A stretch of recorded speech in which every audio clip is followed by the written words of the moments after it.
Once again, welcome back to KC's Classes. KC's Classes-ന്റെ മറ്റൊരു എപ്പിസോഡിലേക്ക് എല്ലാവർക്കും സ്വാഗതം. This is Kiran CS. Sreenarayana open university BCom third semester exams start ചെയ്യാൻ പോവാണ്. സ്മാർട്ട് സ്റ്റഡി വീഡിയോസ് ആണ് നമ്മളിപ്പോൾ ചെയ്തുകൊണ്ടിരിക്കുന്നത്. ഓൾറെഡി ആദ്യത്തെ എക്സാം ആയിട്ടുള്ള അഡ്വാൻസ്ഡ് ഫിനാൻഷ്യൽ അക്കൗണ്ടിങ് ഈ ഒരു സബ്ജക്റ്റിന്റെ ഇമ്പോർട്ടൻറ്റ് ക്വസ്റ്റ്യൻസിന്റെ വീഡിയോ നമ്മൾ അപ്ലോഡ് ചെയ്ത് കഴിഞ്ഞിട്ടുള്ളതാണ്. കാണാത്തുടനെങ്കിൽ കാണാം. സ്മാർട്ട് സ്റ്റഡിക്ക് വളരെ ഹെൽപ്ഫുൾ ആയിരിക്കും.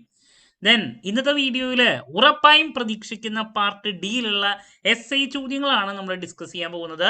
വീഡിയോയിലോട്ട് പോണേക്കാൾ മുമ്പ് പറയാനുള്ളത് നമ്മുടെ സ്ഥാപനം Sreenarayana open university BCom BBA എല്ലാ സെമസ്റ്ററിലെയും ക്ലാസ്സസ് പ്രൊവൈഡ് ചെയ്യുന്നുണ്ട്. നമ്മുടെ ആപ്പിലൂടെയാണ് ക്ലാസ്സസ് അവൈലബിൾ ആവുക. റെക്കോർഡ് ക്ലാസ്സസ് ഉള്ളതുകൊണ്ട് തന്നെ എപ്പോൾ വേണമെങ്കിലും പഠിച്ച് ഡൗട്ട് ഉള്ളത് ചോദിക്കാനുള്ള അവസരം ഉണ്ടെന്നുള്ളതാണ്. ഇതുവരെയുള്ള നമ്മുടെ റിസൾട്ട്സ് ഒക്കെ സൂപ്പർ റിസൾട്ട്സ് ആണ് കേട്ടോ. സോ നമ്മുടെ ക്ലാസ്സിൽ ജോയിൻ ചെയ്ത് പഠിച്ച് നല്ല മാർക്ക് മേടിക്കാൻ താല്പര്യമുള്ള സ്റ്റുഡൻസിനെ ഡിസ്ക്രിപ്ഷൻ ബോക്സിലുള്ള എൻ്റെ വാട്സപ്പ് നമ്പറിൽ കോൺടാക്ട് ചെയ്യാം, ക്ലാസ്സസ് ആക്സസ് ചെയ്യാം. ഓക്കെ, സോ നമുക്ക് എന്തെങ്കിലും വീഡിയോയിലോട്ട് കിടക്കാം. അപ്പോൾ പാർട്ട് ഡിയിൽ 4 essaysലെ 2 പ്രോബ്ലംസും 2 തിയറി ചോദ്യങ്ങളാണ് നമ്മൾ പ്രതീക്ഷിക്കുന്നത്. ഓക്കെ, അപ്പോൾ നമ്മൾ പ്രതീക്ഷിക്കുന്ന ആദ്യത്തെ പ്രോബ്ലം അതിൽ നിന്ന് തിയറിക്കുള്ള സ്കോപ്പും ഉണ്ട്. HP റിലേറ്റ് ചെയ്തിട്ടുള്ള ഒരു ചോദ്യമാണ്. ഹയർ പർച്ചേസിൻ്റെ ഒരു പ്രോബ്ലം ഞാൻ പ്രതീക്ഷിക്കുന്നു. നിർബന്ധമായും പഠിക്കുക. അതിൽ ഡിഫോൾട്ട് ആൻഡ് റീപൊസിഷൻ ഉണ്ട്. അതിനെ റിലേറ്റ് ചെയ്തിട്ടുള്ള SAയ്ക്കാണ് കൂടുതൽ ഇമ്പോർട്ടൻസ് കൊടുക്കുന്നത്. ബാക്കി അതിനേക്കാൾ മുമ്പുള്ള ഏരിയ നമുക്ക് 5 മാർക്കിന് അല്ലെങ്കിൽ ഷോർട്ട് മാർക്കിനെ ആണ് കൂടുതൽ എക്സ്പെക്ട് ചെയ്യുന്നത്. എന്തായാലും ആദ്യത്തെ പോർഷൻസ് നോക്കിയാലാണ് റീപൊസിഷൻ വരെ നമുക്ക് പഠിച്ച് അവസാനിപ്പിക്കാൻ സാധിക്കുള്ളൂ. പ്രോബ്ലം HP-യിൽ നിന്ന് SA പ്രതീക്ഷിക്കുന്നു. SAയ്ക്ക് ആകുമ്പോൾ ഡിഫോൾട്ട് ആൻഡ് റീപൊസിഷൻ ആ ഒരു ഏരിയ വരെ എന്തെങ്കിലും നോക്കണം കേട്ടോ. ഓക്കെ, ഇനി HP-യുടെ തിയറി ഉണ്ട്.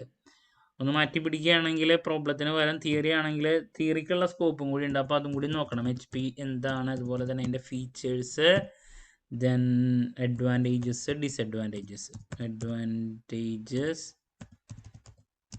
ആൻഡ് ഡിസ്അഡ്വാൻറ്റേജസ് ഇതും നോക്കിയിരിക്കണം കേട്ടോ. അപ്പോൾ HP-യുടെ പ്രോബ്ലവും അതുപോലെ തന്നെ തിയറി ഉള്ളതും കൂടിയും നോക്കി വയ്ക്കുക. ഇനി നെക്സ്റ്റ് പ്രോബ്ലത്തിന് സ്കോപ്പുള്ള ഒരു ഏരിയ എന്ന് പറയുന്നത് ബ്രാഞ്ചാണ്. Branch accounts. സോ ഇതിൽ പല മെത്തേഡുകൾ പ്രോബ്ലത്തിൽ ഉണ്ടെങ്കിലും പല ടൈപ്പുകൾ ഉണ്ടെങ്കിലും അതിൽ ഡിപ്പെൻഡൻറ്റ് ബ്രാഞ്ചിനെ റിലേറ്റ് ചെയ്തിട്ടുള്ള പ്രോബ്ലമാണ് ഞാൻ കൂടുതൽ പ്രതീക്ഷിക്കുന്നത്. പ്രോബ്ലം ഇടുമ്പോൾ പ്രോബ്ലത്തിൽ ഡിപ്പെൻഡൻറ്റ് ബ്രാഞ്ച് അതാണ് കൂടുതൽ പ്രതീക്ഷിക്കുന്നത്. അതിൽ കോസ്റ്റ് പ്രൈസിൻ്റെ ഇൻവോയ്സ് പ്രൈസ് മെത്തേഡ് ഉണ്ട്. അതിലേതെങ്കിലും ഒരെണ്ണം ആവാനാണ് സാധ്യത. ഓക്കെ, ഏതെങ്കിലും ഒരെണ്ണം. ഇൻവോയ്സ് പ്രൈസ് ആകുമ്പോൾ കുറച്ചും കൂടിയും ഡിഫിക്കൽട്ടാണ് പ്രോബ്ലം വരിക. അല്ലെങ്കിൽ കോസ്റ്റ് പ്രൈസ്, ഇതിൽ ഏതെങ്കിലും ഒരു മെത്തേഡിലുള്ള ഒരു ചോദ്യമാണ് ഈ പറയുന്ന ബ്രാഞ്ചിൽ നിന്ന് പ്രോബ്ലം ആയിട്ട് പ്രതീക്ഷിക്കുന്നത്. പിന്നെ ഇതിൻ്റെ തിയറി ഉണ്ട്, അതും കൂടി നോക്കി വയ്ക്കുക. ബ്രാഞ്ച് എന്താണ്, അതിൻ്റെ ഫീച്ചേഴ്സ്. ഇതിപ്പോൾ SAയ്ക്ക് കിട്ടില്ലെങ്കിൽ അത് 5 മാർക്കിലേക്ക് വരാനുള്ള സ്കോപ്പും ഉണ്ട് കേട്ടോ. അതുകൊണ്ടാണ് പറഞ്ഞത്. അതിൻ്റെ ഒബ്ജക്റ്റീവ്സ് തിയറി നോക്കി വെച്ചോളൂ. സോ ഒബ്ജക്റ്റീവ്സ്, ഫീച്ചേഴ്സ്, ടൈപ്സ്, അതെന്തായാലും നമുക്ക് മറ്റ് പാർട്ടിലോട്ട് യൂസ്ഫുൾ ആവും. ഇതാണ് മറ്റൊരു ചോദ്യം. ഇനി നെക്സ്റ്റ് പ്രോബ്ലത്തിലേക്ക് പ്രതീക്ഷിക്കുന്നത് റോയൽറ്റി അക്കൗണ്ട്സ് ആണ്. ഇതിൽ നിന്ന് പ്രോബ്ലമാണ് പ്രതീക്ഷിക്കുന്നത്. അനലറ്റിക്കൽ ടേബിൾ വരച്ച് ജേണൽ എൻട്രി എഴുതാൻ വേണ്ടിയിട്ടുള്ള ഒരു പ്രോബ്ലമാണ് പ്രതീക്ഷിക്കുന്നത്. നിർബന്ധമായും പഠിക്കുക.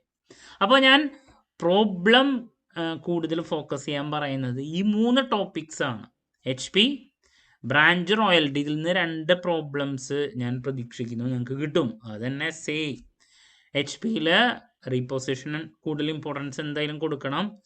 ബ്രാഞ്ച് അക്കൗണ്ട്സിൽ നമ്മൾ കൂടുതൽ എക്സ്പെക്ട് ചെയ്യുന്നത് ഡിപ്പെൻഡൻ്റ് ആണ്. പിന്നെ റോയൽറ്റി അക്കൗണ്ട്സിൻ്റെ പ്രോബ്ലം. ഇനി തിയറി, ഇതിലത്തെ തിയറി ഉള്ളത് ഞാൻ പറഞ്ഞത് നോക്കാം.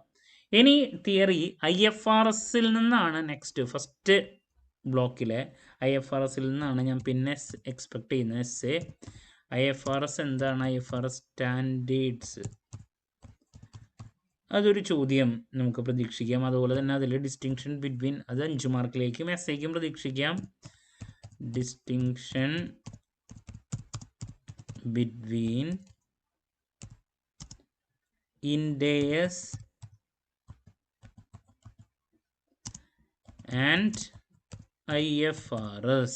ഓക്കെ, അപ്പോൾ ഇതാണ് പിന്നെ പ്രതീക്ഷിക്കുന്ന ഒരു തിയറി ചോദ്യമായിട്ട് പറയാനുള്ള.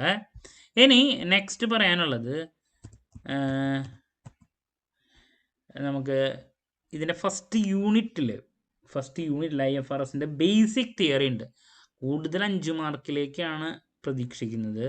ബട്ട് ആ തിയറി നോക്കി വെക്കണം. 5 മാർക്കിൽ ഞാൻ പറയും എന്ന് വെച്ചിട്ടുണ്ടെങ്കിൽ ചിലപ്പോൾ അത് മാറ്റിപ്പിടിച്ച് മിക്സ് ചെയ്തിട്ട് ഇതിലേക്ക് ഇടാനുള്ള സ്കോപ്പും ഉണ്ട് കേട്ടോ. അപ്പോൾ അതുകൊണ്ട് അതും കൂടി ഞാൻ നൽകുകയാണ്. IFRS എന്താണ്, അതിൻ്റെ നീഡ്, ഫീച്ചേഴ്സ്, കൂടുതൽ 5 മാർക്കിലേക്കാണ് ഞാൻ പ്രതീക്ഷിക്കുന്നത്, ബെനഫിറ്റ്സ്. ഓക്കെ, ഇനി നമുക്ക് അക്കൗണ്ടിങ് സ്റ്റാൻഡേർഡ്സിനെ പറ്റിയിട്ട് ബ്ലോക്ക് 2 ഉണ്ട്, കൺസൈൻമെൻറ്റ് ലാസ്റ്റ് ബ്ലോക്കുണ്ട്. ബട്ട് ഞാൻ അത് കാര്യമായിട്ട് സജസ്റ്റ് ചെയ്യില്ല, എസ്പെഷ്യലി ബ്ലോക്ക് 2. അപ്പോൾ അതിൽ നിന്ന് എന്തെങ്കിലും വന്നു കഴിഞ്ഞാൽ തന്നെ നമുക്ക് ഓപ്ഷൻസ് ഇവിടെ ഉണ്ട്.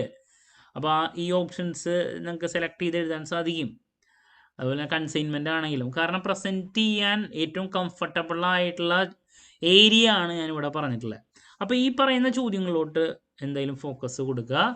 ബ്ലോക്ക് നമ്പർ 2-ലത്തെ അക്കൗണ്ടിങ് സ്റ്റാൻഡേർഡ്സിനെ റിലേറ്റ് ചെയ്തിട്ടുള്ളതിൽ നിന്ന് എന്തെങ്കിലും വന്നാലും, കൺസൈൻമെൻറ്റിൽ നിന്ന് വന്നാലും പ്രസൻറ്റ് ചെയ്ത് സ്കോർ ചെയ്യാൻ ഏറ്റവും ബെസ്റ്റ് എന്ന് പറയുന്നത് ഞാൻ ഈ പറഞ്ഞ ടോപ്പിക്കുകളാണ്. അപ്പോൾ അതുകൊണ്ട് ഈ ടോപ്പിക്കുകളിലോട്ട് ഫോക്കസ് കൊടുക്കുക. ഞാൻ പറഞ്ഞു 2 പ്രോബ്ലംസും 2 തിയറിയുമാണ് വരിക.